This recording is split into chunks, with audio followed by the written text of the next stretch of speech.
Well, fellas, we've made it to the final week, week 13.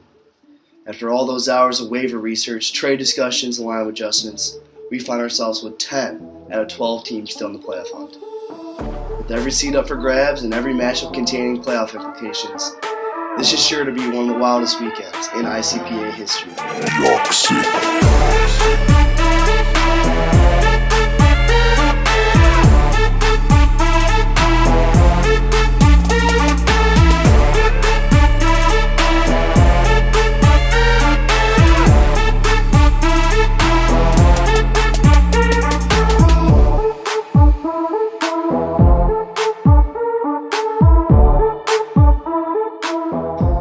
Here we are at the end of the regular season. Felt like draft day was only a couple weeks ago. But this week is about making a statement. Some of us are trying to show the league that we're on a tier by ourselves, looking down at all the other pathetic, helpless owners. For others, it's a win or go home situation. For those teams, they're trying to show the league that they belong and deserve to be fighting for a championship. 8 out of 12 teams make the playoffs. That's 2/3. If you find yourself in the toilet bowl bracket next week, you want to feel sick to your stomach from now until next September's draft day. There's only 4 teams that don't make the playoffs. If you're one of those 4, I don't know if I'll even be able to look at you. I don't know how you'll be able to look at yourself. But enough of that. Everyone knows what's on the line this week, so let's get into the matchups.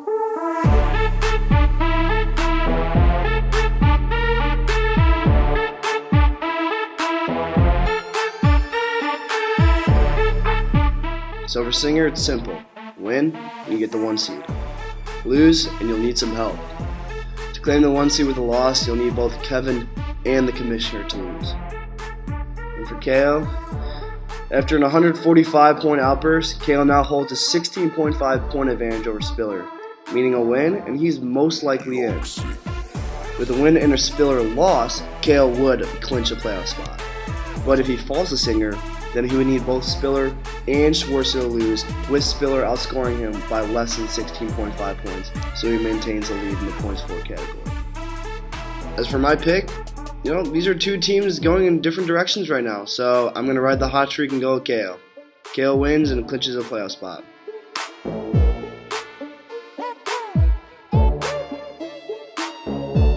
For the slim fan base, all eyes will be watching the KO Singer matchup on their phones while attending the game. Sitting 130 points behind Singer, Kevin needs a win combined with a loss by Singer in order to grab the top spot. A loss doesn't even guarantee the 2 seed, as he could be passed up by the commish and Caps if both won, due to their 60-plus point advantage. Even though Plimmer has lost 3 straight games, he still sits in the driver's seat. With the win, he clinches a playoff spot, but a loss makes things much more interesting. With 63 less points than Spiller and 79 less than KO, they are both sure to win the tiebreaker against Plimmer if both of them were to win and Plimmer lost. And with only 4 more points than Schwartzy, the same could be said for him. At the 5 teams fighting for a playoff spot, the only team Plimmer has a clear advantage over in the points category is Wegner. Meaning, if Plimmer lost, he would need Wegs and one other 5 and 7 team to lose. Otherwise, if Jason were to win, he would need 2 of either Spiller, KO, or Schwartzy to lose in order to make the playoffs with a 6 and 7 record.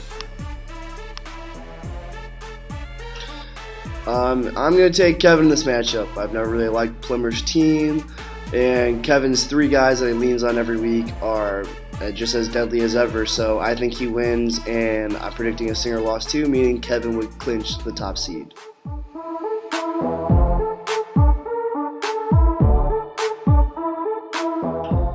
With a 5th loss, Caps is in all likelihood out of contention for the 1 seed, since Singer has 70 more points on the year. But he can still claim the 2 seed.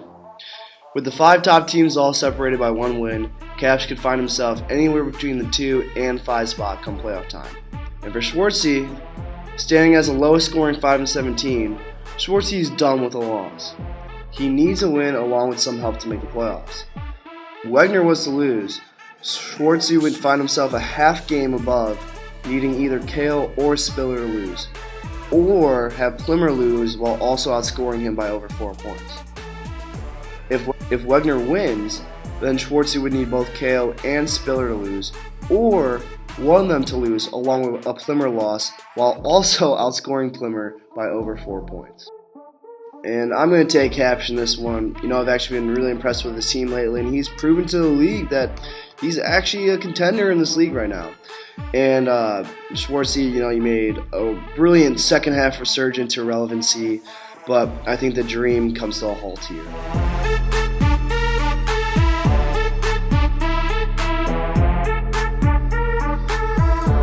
Capturing a 7th victory last week, Verde clinched a trip to the playoffs and sits in a similar situation as Capsh. He can find himself anywhere between the 2 and 5 seed after this week. For Wegner, this week could mark a historic date for the franchise and the ICPA as a whole, as we could be witnessing the greatest collapse this league has ever seen. Sadly, a win and he's in. So let's talk about how he can miss the playoffs. With a loss, this team's hope of a playoff run rides on the fortunes of the 3, 5, and 7 teams. If 2 of them win, Wegs is out. It's that simple. Kale, Spiller, and Schwartzy, don't fuck this up for us. York City.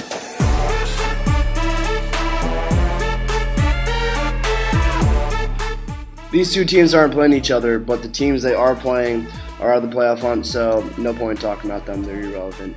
So, for the commish, a win combined with a Singer and Kevin loss means I get the 1 seed. If not, I can be anywhere between 2 and 5. For Spiller, with a win, there are multiple paths in, and it all centers around Kale.